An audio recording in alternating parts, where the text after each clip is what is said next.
Dear Vintage Mike Tales family, I want to use this opportunity to thank you. Your time and presence truly mean the world to me. Tonight's story is about love, heartbreak, and healing. A tale of two souls whose lives collide on a stormy night and change forever. Sit back, take a deep breath, and let the emotions of this story carry you. The storm rolled in without warning, heavy and wild, rattling the glass windows of the 24-hour pharmacy. Atlanta's skyline blurred beneath sheets of rain. The streets slick and empty, except for the occasional flash of headlights. Cutting through the night. Inside, the world felt smaller. Fluorescent lights humming above polished tiles, the faint scent of antiseptic and coffee lingering in the air.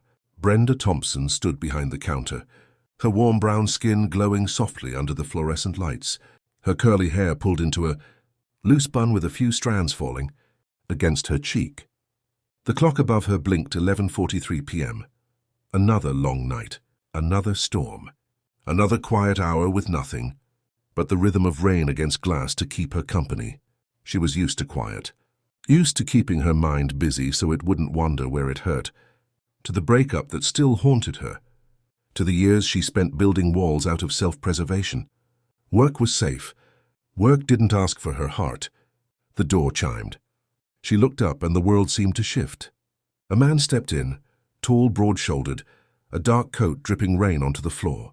He moved like he belonged everywhere and nowhere at once, calm but commanding, the kind of presence that carried its own gravity.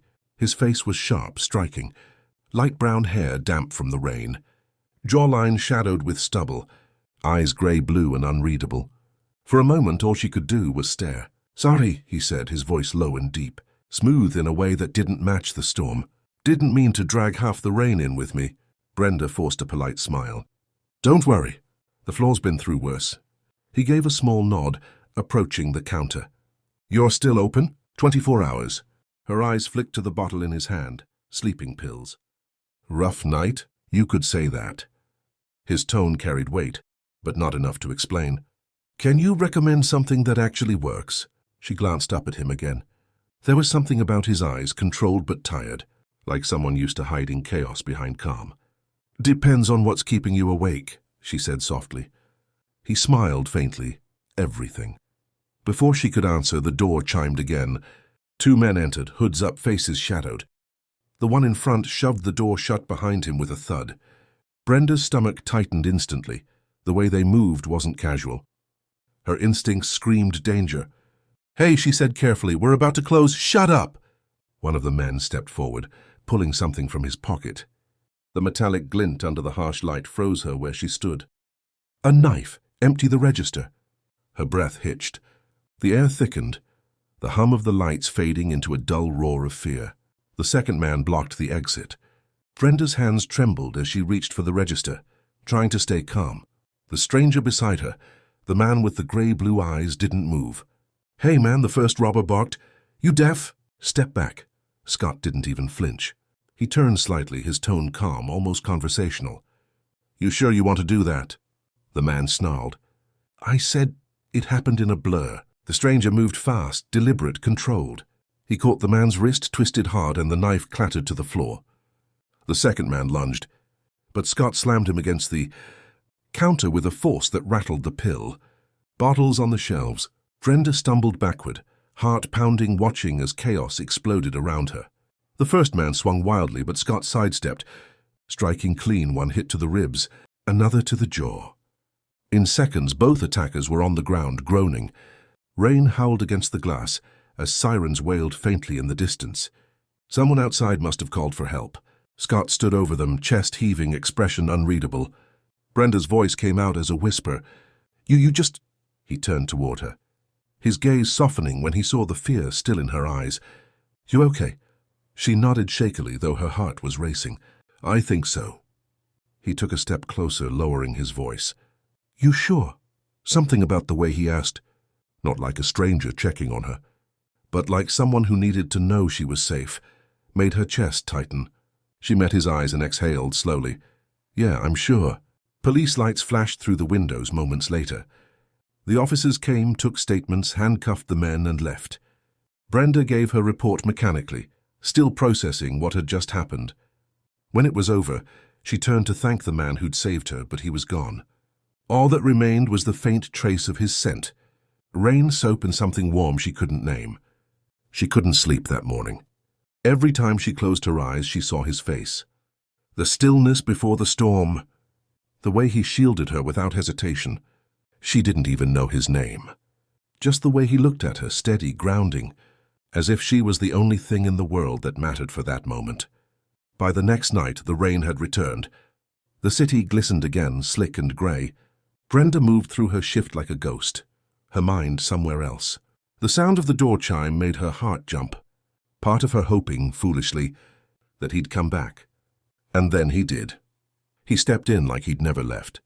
The same calm confidence in his walk. The same eyes that had been haunting her since last night. He wore a crisp black shirt now. No coat, sleeves rolled up, rain still clinging to his hair. When their eyes met, she forgot how to breathe. "You again," she said, trying to sound casual. "Here to save me or buy something this time?" "Both, maybe." His tone held a hint of a smile. "I wanted to make sure you were okay." "I'm fine. Thanks to you." She crossed her arms, though the corner of her mouth betrayed a smile. "Do you always show up out of the rain like some action movie hero?" "Only when it's worth it." The air shifted. It wasn't what he said. It was how he said it. Low, certain, like he meant every word. For a moment, the rest of the world disappeared. The hum of the lights, the rain against the glass, all of it faded, until there was only the space between them. "You never told me your name," she said softly. "Scott." She repeated it. Tasting the sound, Scott. He tilted his head slightly. "And you are Brenda." His gaze lingered on her name as if memorizing it. "Brenda," he said quietly, like it meant something more than a name should. She looked away, her pulse racing. "You don't seem like someone who has trouble sleeping." "You'd be surprised." He smiled faintly, but there was something sad behind it. A shadow she couldn't place. "Try tea," she said, gesturing toward the shelves, "or warm milk." He chuckled softly. "That work for you?" "No," she admitted, "but I like to pretend it might." For a while they just stood there, strangers who shouldn't have felt like anything more. But there it was, that pull, undeniable and dangerous. She wanted to know what he was running from. He wanted to know why she looked like someone who'd stopped believing in happy endings. The rain outside grew heavier, echoing against the windows. "You should get home before the streets flood," she said, trying to sound practical. He hesitated. "You walking to your car alone?" "I'll be fine." His gaze sharpened, protective, steady. "Humor me." Minutes later they stood beneath the awning, the rain cascading just inches away. Her umbrella did little to protect her, and his presence felt too close, too warm.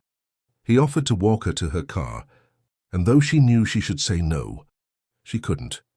They moved through the parking lot in silence, their steps splashing through puddles.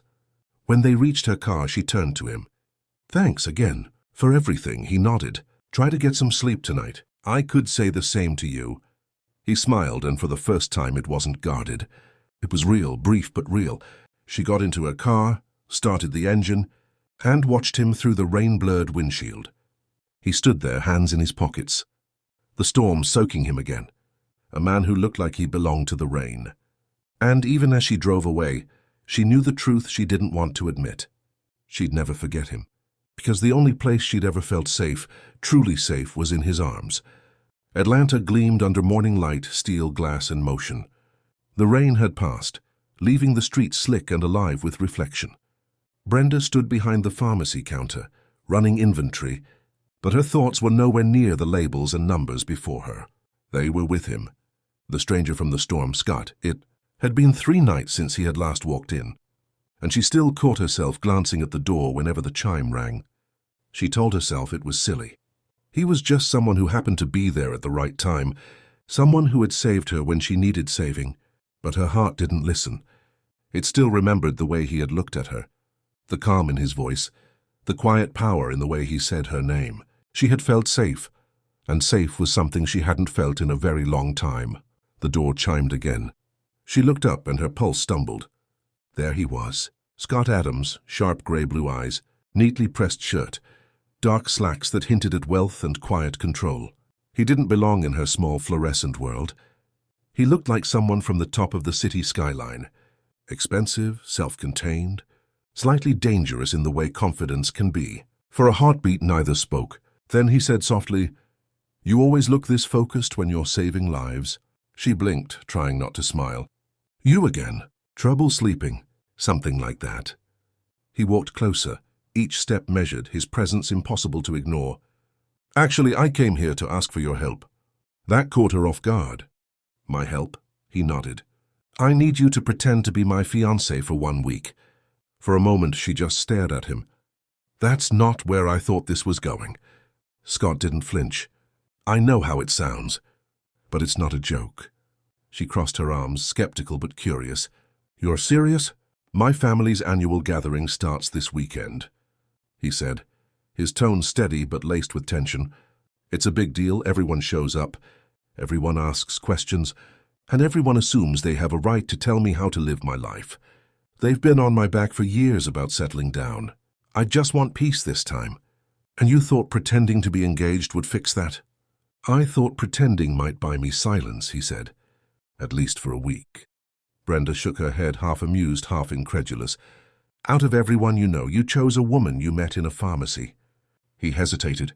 "You're the only one I trust to play it right." Her breath caught. The way he said it wasn't flattery. It was truth. He looked at her like he had already thought it through 100 times, like she wasn't just an option but the answer. "Scott, I don't even know you." He smiled faintly. "You know enough. You know I'll protect you. You know I keep my word. And what exactly do I get out of this?" she asked, her voice teasing but her heartbeat racing. "Whatever you want," he said quietly. "Money, time off, a getaway after. You name it." She studied him, the way his jaw tightened when he spoke. The shadow of exhaustion behind his composure. Beneath the expensive watch and the calm exterior, there was something else, a kind of loneliness she recognized too well. "Why me, really?" she whispered.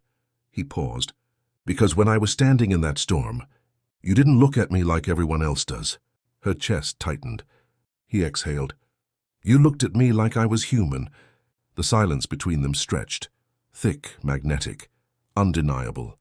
Finally, Brenda said, "1 week. That's it." He nodded once, relief flickering in his eyes. 1 week. 2 days later, she found herself in his car, a sleek black vehicle that moved, like silence itself through the winding roads, outside the city. The Atlanta skyline faded behind them as they drove toward the family estate, a sprawling property on the outskirts that looked like something out of a magazine. Scott's hand rested on the steering wheel, veins visible under his rolled sleeves. Brenda glanced at him more than once, studying the man who had so easily disrupted her world. He seemed completely at ease, though she could sense tension under the surface, the kind that came from carrying too much for too long. "You're quiet," he said without looking at her. "Still trying to figure out how I got talked into this," she replied. He smirked slightly. "You could have said no." "I tried," she said. "You're just persuasive." He looked over at her then, really looked, and for a brief second, the air between them grew heavy again. "Thank you for doing this," he said softly. "Don't thank me yet," she murmured. "We haven't even met your family."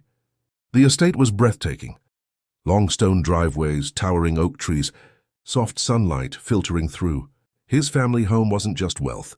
It was legacy, the kind of place that carried expectations in its walls. When they stepped out, she slipped her arm through his, their first act of pretense. His touch was steady, warm, grounding.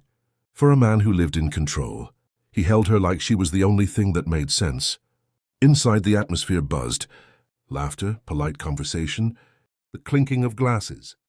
People turned as they entered. Brenda could feel the weight of their eyes. Scott introduced her with calm ease. "Everyone, this is Brenda, my fiancé." The word fiancé hit her chest like a pulse. For a second, she almost believed it herself. There were polite smiles, curious glances, whispers behind champagne glasses. His mother, elegant but cold, pulled him aside, questioning every choice he had ever made in one look.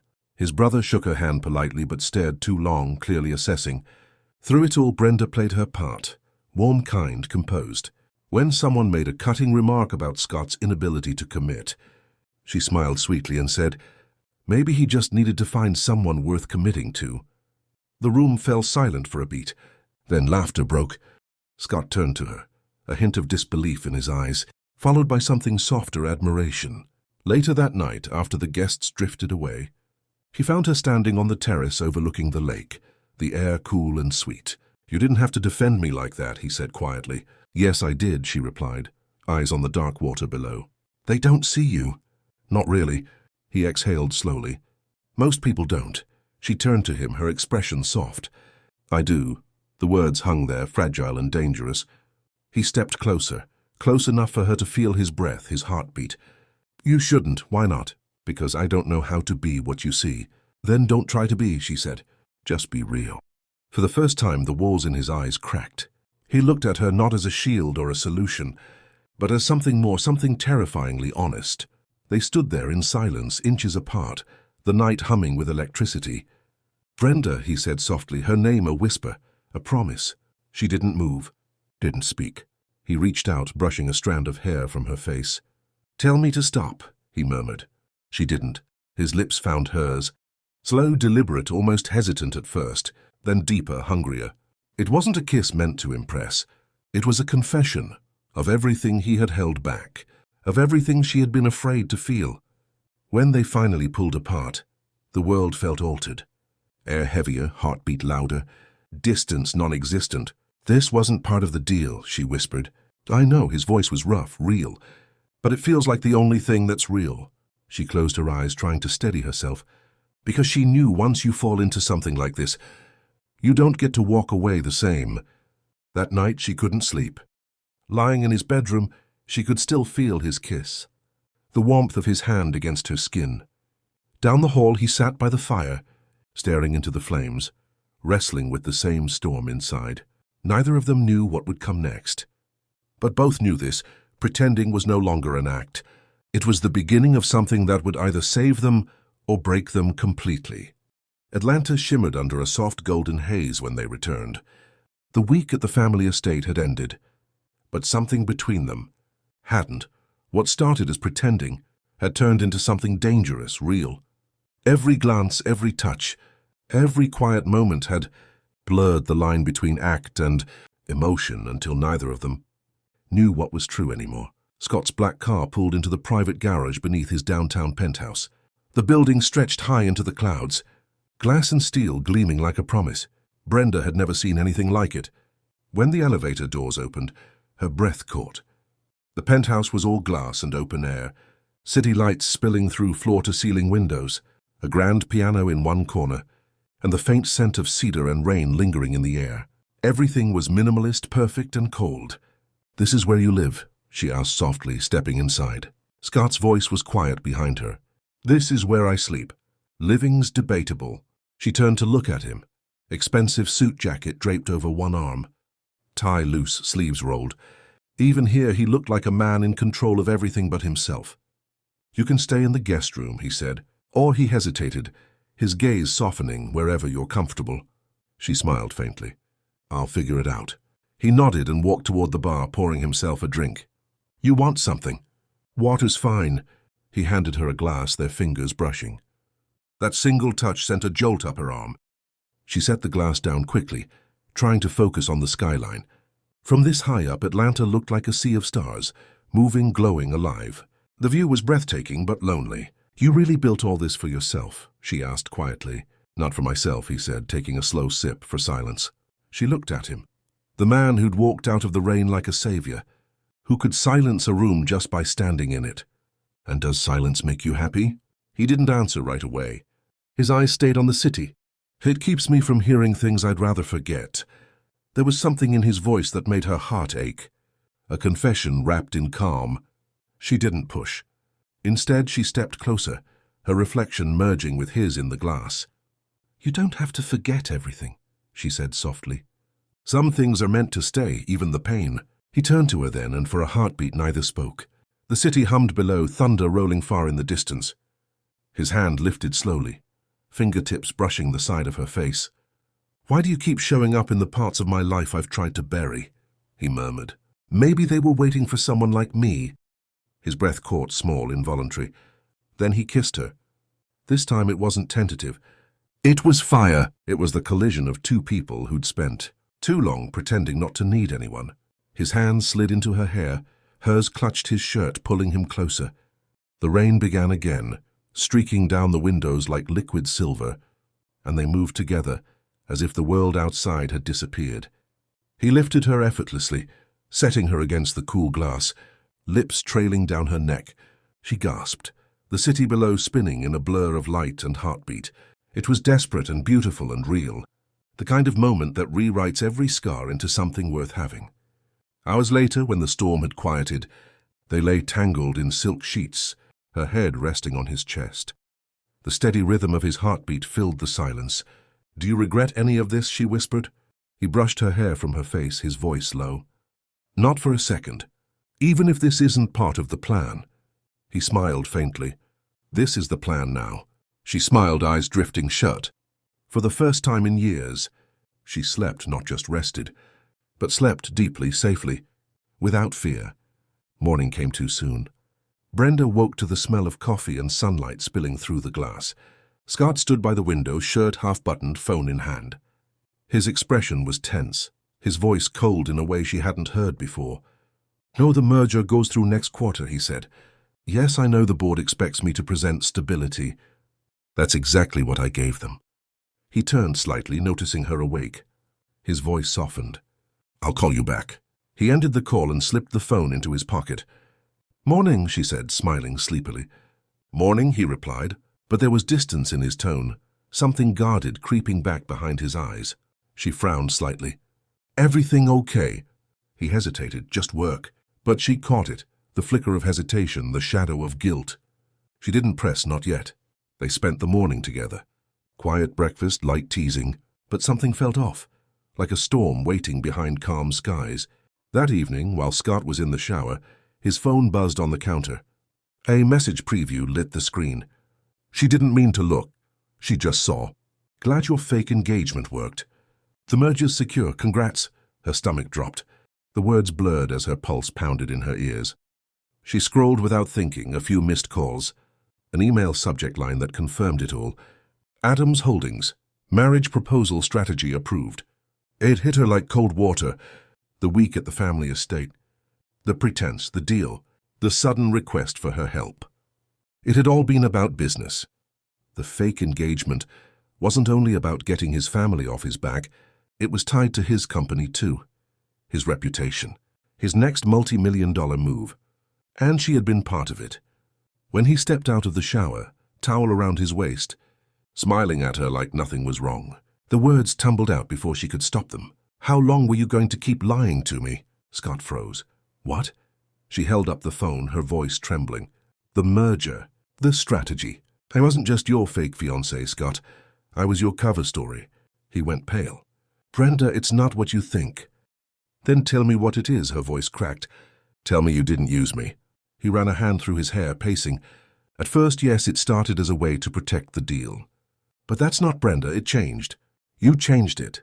"I didn't plan this." She laughed bitterly. "No, you just planned everything else." He stepped closer, desperate. "I didn't mean to hurt you. I've spent my whole life proving myself to people who only care about what I can offer. You're the only one who saw me. I was scared that if you knew, you'd leave before I had the chance to fix it." Tears stung her eyes. "You didn't even give me the chance to decide if I wanted to stay." He reached for her, but she stepped back. "Brenda, please. I can't do this." Her voice was barely a whisper.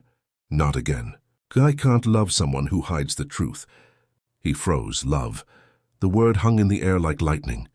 Before he could say anything else, she grabbed her bag and walked to the elevator. The doors closed between them, leaving him standing there, soaked in regret. That night, the penthouse was silent again. Scott stood by the window, staring down at the city. The same city that now felt colder, emptier, endless. Her scent lingered on the sheets, her laughter echoing in his head like a memory he couldn't erase. He poured a drink and didn't touch it. He didn't sleep. He thought about the storm where they met, the way her hand trembled in his, the way she'd smiled at his scars without flinching.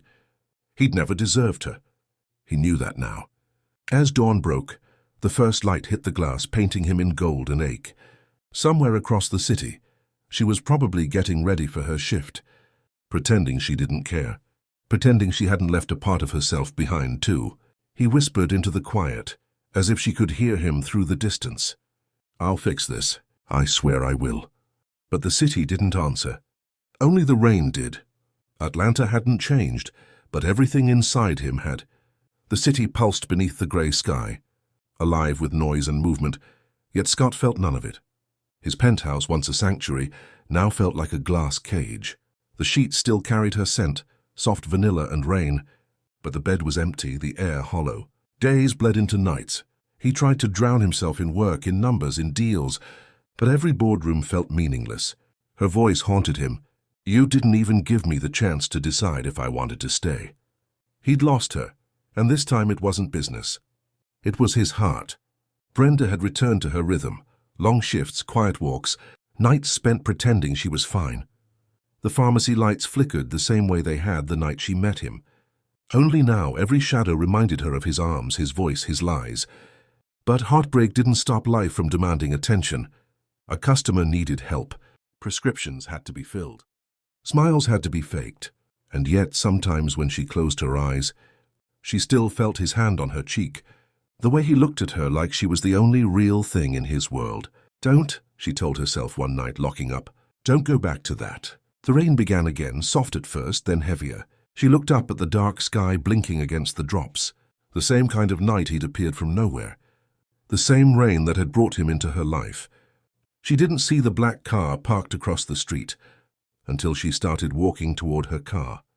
Scott stepped out slowly. No umbrella, rain soaking through his shirt.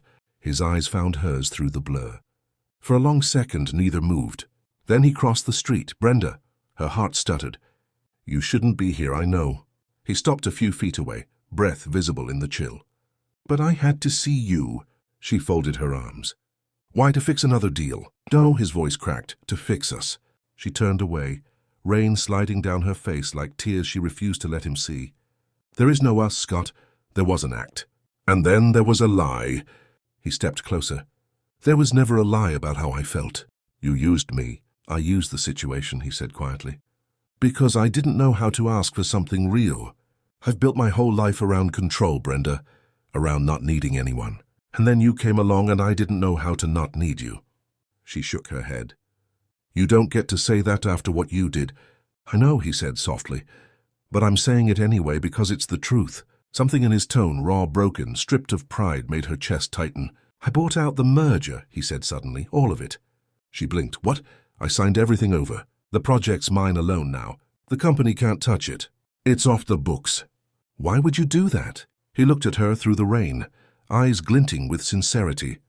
"Because I didn't want a single piece of my success to be built on a lie, especially not the lie that hurt you." Her breath caught. He meant it. She could see it in every line of his face. "Brenda," he whispered, stepping closer. "You made me feel like a man again. Not a deal. Not a name, a man. I'll spend the rest of my life proving that to you if you let me." She wanted to be strong, to turn, to walk away. But something inside her cracked. She could feel it in her pulse, in her throat, in the way her body leaned toward his, even when her mind screamed no. He reached out slowly, his hand trembling. "If I'm not worth your forgiveness, that's okay. But please don't doubt that I love you." Her tears mixed with the rain. "You can't just show up and say things like that." "Why not?" "Because I'll believe you," she said brokenly. He closed the distance. "Then believe me." The world disappeared again. The rain hit harder. Thunder rolled across the skyline. And when his lips found hers, the ache between them shattered into something softer, something real. She didn't resist. She couldn't. The kiss wasn't a plea. It was a confession, raw and trembling. When they pulled apart, she whispered against his chest, "You still have a lot to prove, I know."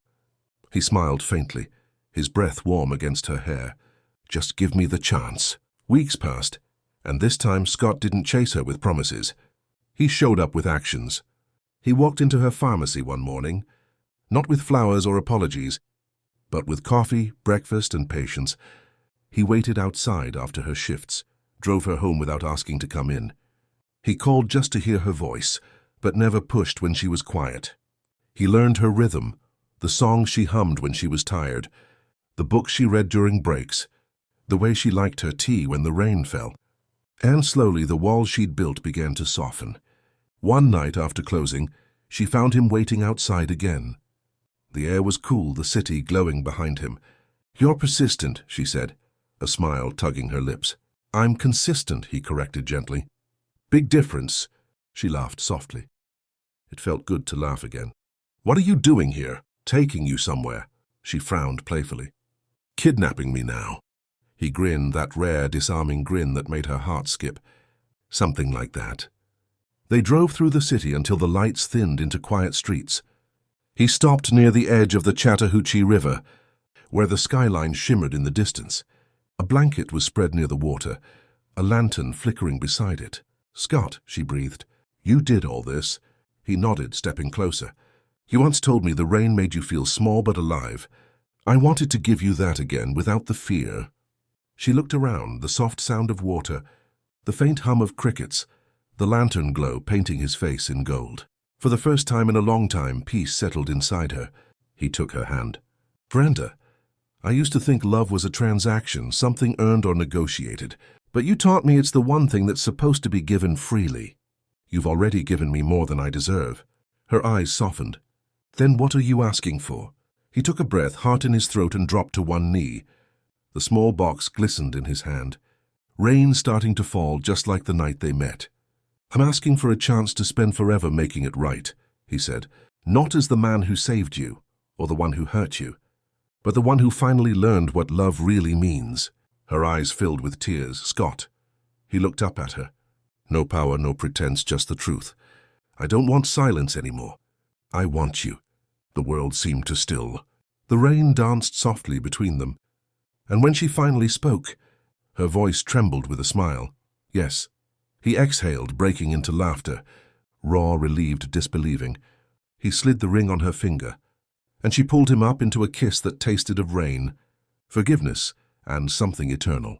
The wedding was small, just close friends, family, and a city skyline glowing behind them. Brenda wore a soft ivory dress, her curls catching the light.